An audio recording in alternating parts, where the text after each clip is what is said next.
Hello guys!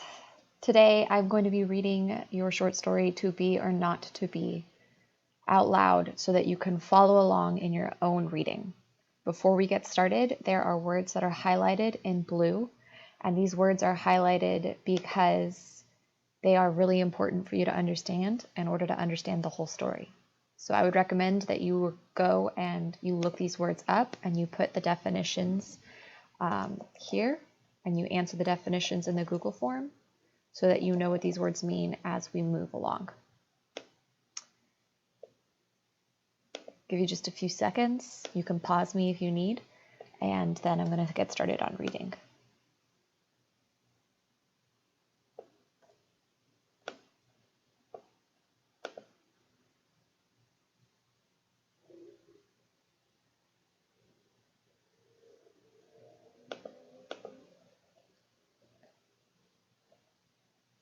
In this story, humans have made a world with no war, sickness, or old age. People can live as long as they want. But the government says only 40 million people are allowed to live in the United States.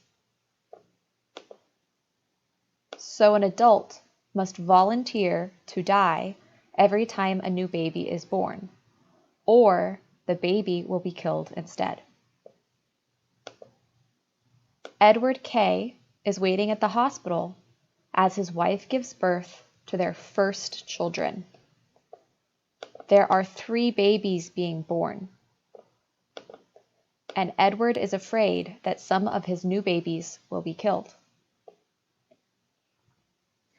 There is also an old painter who is 200 years old, working on a painting of a perfect garden. This painting is meant to represent the perfect hospital and its history. However, the painter hates the picture and knows it is fake. The hospital kills babies and is not perfect. The main character in the painting is Dr. Hitz. Dr. Hitz is the man that created the gas chambers where adults must volunteer to die so that babies can live. Dr. Hitz also owns the hospital and helps kill the babies if an adult does not volunteer to die. A woman named Leora Duncan enters the hospital.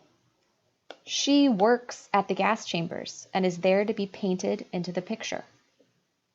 Dr. Hitz also comes into the room to meet with Edward K. and tell him that the 3 babies have been born.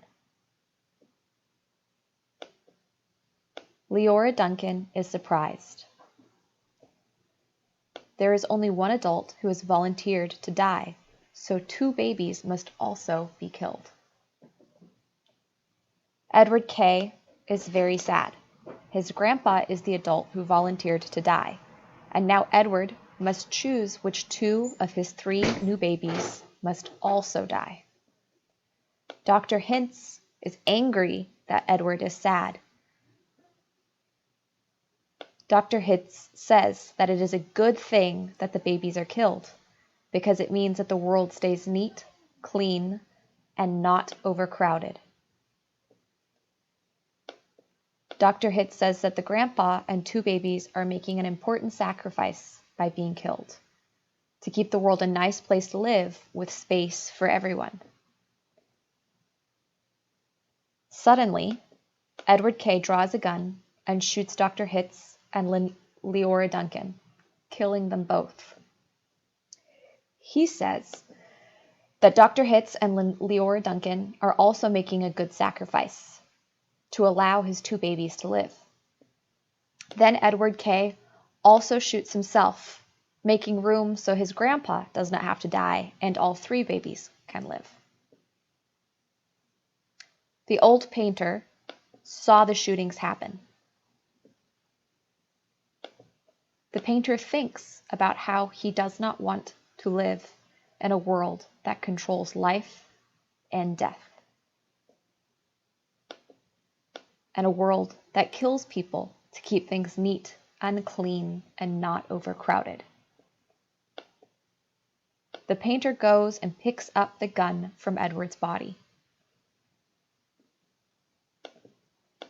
He wants to shoot and kill himself as well, but he is afraid and can't do it. So the painter goes to the telephone and makes an appointment with the gas chambers to go die there instead. The woman who picks up the phone makes a time for the painter to come and die. And she tells the painter that his city, his country, his planet, and most of all the future babies thank him for his sacrifice. This short story is about death, and it is about the meaning of life, and whether it is worth it to kill people to keep the world a nice place for other people. And if it is worth it to kill people, whether or not it's worth it to be one of the people who live or one of the people who die.